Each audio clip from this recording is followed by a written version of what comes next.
Madi Sakandé, c'est un jeune du quartier Kamsangin qui vit actuellement en Italie depuis maintenant bientôt 24 ans, et qui est entrepreneur, qui est le responsable de la New Call System en Italie et aussi à Ouaga ici où nous sommes. Il travaille aussi pour les Nations Unies comme consultant expert international pour le PNUE et l'ONUDI. Et il est aussi par ailleurs un des 5 membres du comité mondial des experts qui définissent certains projets pour le protocole de Montréal, qui est un protocole international des Nations Unies, dont 189 pays au monde, bien sûr, sont signataires, qui portent à la gestion des gaz réfrigérants impactant sur les changements climatiques, non seulement sur la couche d'ozone, mais aussi sur les changements climatiques.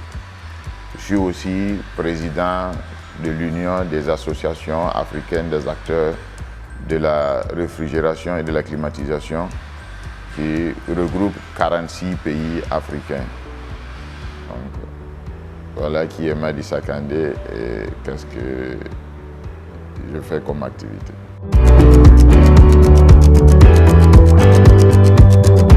Bon, mon parcours est assez... il était long. J'avoue que vouloir vous expliquer tout mon parcours en si peu de temps, ça ne sera pas aussi simple. Mais je peux vous dire que depuis, j'ai étudié ici, j'ai fait l'université, j'ai fait CBBG. Et après, j'ai travaillé un peu dans une famille, dans une entreprise familiale ici pendant un peu plus d'une année. Et après, je suis parti en Italie. Et depuis mon arrivée en Italie, c'était en fin 97, depuis 98, bien sûr, c'était des moments de l'immigré, comme presque tout le monde, parce que je ne suis pas allé là-bas comme un boursier ou je ne sais pas pour des études, mais je suis sorti comme bon nombre de nos compatriotes en immigré. Donc j'ai pu vivre toutes les expériences de la vie de l'immigré, donc qui n'ont jamais été facile la vie de l'immigré. J'ai travaillé, j'ai fait plusieurs expériences, mais ma première année, j'ai même travaillé j'ai même ramassé la tomate la première année que je suis arrivé parce que c'était l'unique opportunité qui s'offrait à son temps. Et j'ai travaillé dans la récolte de tomates pour une saison. Et bon, après ça, les choses ont évolué parce que je ne parlais pas la langue au départ, donc il fallait comprendre d'abord la langue. Et commençant à parler la langue, bien sûr, avec le temps, les situations ont changé. Et jusqu'à ce que j'ai travaillé par différentes activités, secteurs d'activité, dans la mode, dans la vente des pièces détachées pour l'industrie et la construction, et beaucoup d'autres expériences jusqu'à ce qu'en 2001, je commence à travailler dans une entreprise où on vend des pièces pour le froid. Alors, de mon background de scientifique et un peu de commercial, vu que l'entreprise dans laquelle je travaillais avant de partir, de quitter le Burkina, c'était dans le commercial. Alors, je me suis retrouvé à faire une activité qui avait pratiquement tous ces deux aspects-là mis ensemble. Curieux aussi, parce que la science, quand même, pour être scientifique, il faut être aussi curieux. Alors, j'ai essayé d'approfondir mes connaissances parce que quand j'ai commencé à travailler dans cette entreprise, je suis arrivé pour faire le magasinier, donc pour gérer le magasin. Et c'est une petite entreprise. Donc, j'étais seul au magasin et le jour que je suis arrivé, on m'a embauché 2 semaines avant parce que mon prédécesseur avait donné sa lettre de démission, donc il devait faire 2 semaines de préavis avant de quitter. Donc, mon prédécesseur a quitté vendredi. Et on m'a dit de venir commencer lundi parce qu'il ne voulait même pas que je sois en contact avec mon prédécesseur, peut-être qu'il avait des choses compromettantes à me dire. Donc moi, je suis arrivé, j'ai commencé le travail lundi. et je n'avais personne avec moi pour m'expliquer qu'est-ce que je devais faire. Et bien sûr, en tant que magasinier, je devais recevoir la marchandise qui arrivait avec le bordereau d'accompagnement qui avait des codes qui n'avaient rien à voir avec les codes avec lesquels la commande a été faite par l'entreprise. Donc je devais interpréter tout ça. Et j'avoue qu'au premier moment, c'était un peu compliqué. Voilà, j'arrive, il n'y a pas quelqu'un qui va m'expliquer ce que je dois faire. Donc je devais comprendre que ce qui est la commande et ce qui est arrivé comme bordereau, c'était la même chose. Donc il fallait comprendre techniquement, au-delà des codes, que la pièce, c'est toujours la même pièce, mais ça a été codifié par le fournisseur différemment de ce qui est codifié dans le système. Alors je me suis mis à boire le contenu de tous les catalogues et vous dire qu'il y a une multitude de fournisseurs. Donc avec chaque fournisseur avait bien sûr son produit et sa codification propre à lui. Donc j'ai commencé à connaître un peu plus les pièces. Et plus j'apprenais, plus je me passionnais.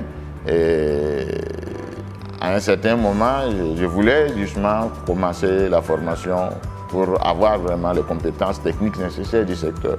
Voilà que je demande à mon responsable, le propriétaire de l'entreprise, j'ai vu par internet qu'il y avait des cours de formation et je lui ai demandé pour 2 semaines, je lui ai demandé s'il pouvait m'inscrire à ce cours-là, j'allais apprendre pour pouvoir venir travailler après. Il m'a regardé, il a dit non, ce cours-là, ce que lui peut m'apprendre ici vaut mieux que ça. Il a pris le programme, il a froissé ça, il l'a jeté dans son panier. D'accord. J'ai rien dit, j'ai attendu quelques temps après. Le même cours est reprogrammé et à une autre date. Donc c'est séquencé, c'est des cours de formation de 2 semaines dans ce contexte-là. Et quand j'ai vu ça, j'ai demandé 2 semaines de congé.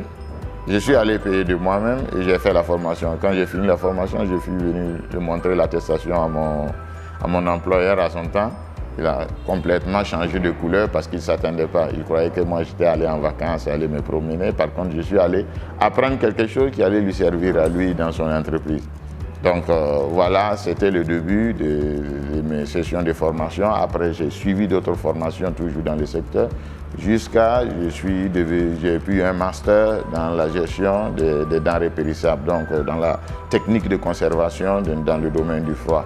Donc dans ce domaine, j'ai continué à former et le centre de formation où j'ai suivi cette formation, je suis devenu un des formateurs de ce centre-là depuis maintenant plus de 6 ans que je continue à collaborer avec eux à travers d'autres projets liés aux Nations Unies ou directement.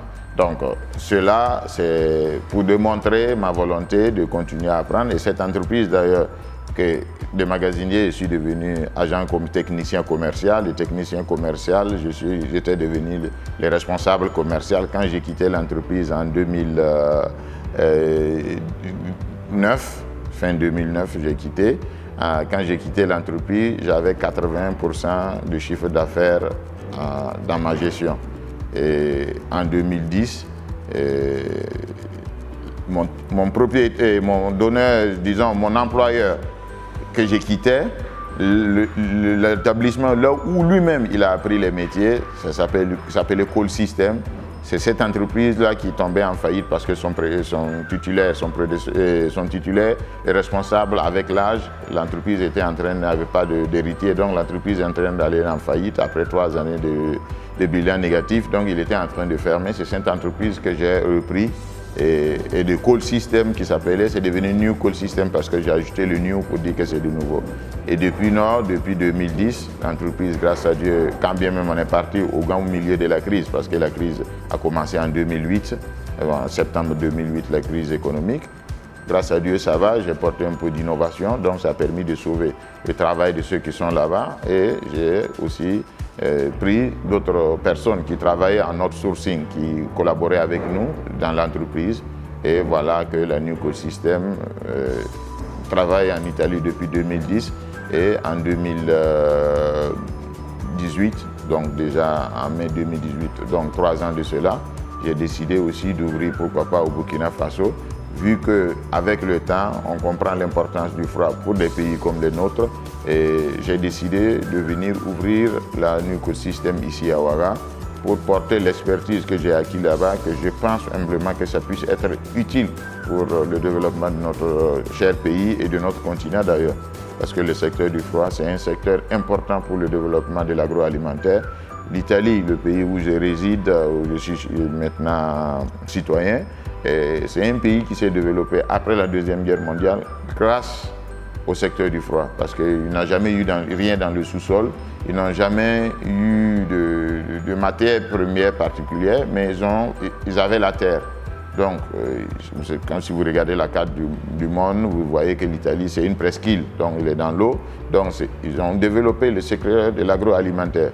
Et le secteur du froid est très développé là-bas pour supporter le secteur de l'agroalimentaire, parce que tous les produits de l'agroalimentaire ont besoin du froid, bien sûr, pour pouvoir être conservés, consommés et pourquoi pas transformés. Donc, si on vous dit l'Italie, tout de suite, la pizza vous vient en tête, la tomate vous vient en tête, la pâte vous vient en tête.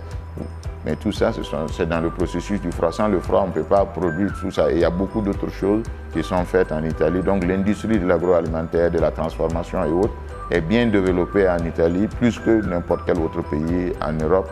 Et surtout, c'est le froid qui a permis de réaliser cela. Donc voilà un peu l'importance et surtout, disons, le parcours et surtout le parcours que je suis en train de porter ici au Burkina, pour bien sûr sensibiliser sur l'importance du froid pour le développement de nos chers continents, notre cher pays et continent, parce que le froid, qu'on dise, c'est le maillon manquant pour le développement socio-économique de notre pays et de continent. Malheureusement, par le passé, la vision n'y était pas. Actuellement, on doit changer de paradigme. Le froid est classé, ou le matériel du froid est passé comme un luxe. On n'en parle plus. Pourtant, c'est très important que nous prenions ça comme un aspect important pour le développement de notre continent, qui est la base de l'autosuffisance alimentaire. Et qui dit autosuffisance alimentaire dit liberté. Parce que si vous mangez à votre faim et vous n'avez pas à commander quelque chose, c'est sûr que vous pouvez dire ce que vous voulez et vous faites ce que vous pensez que ça soit juste. Donc voilà un peu le parcours ramassé qui aboutit justement aussi sur la question du froid.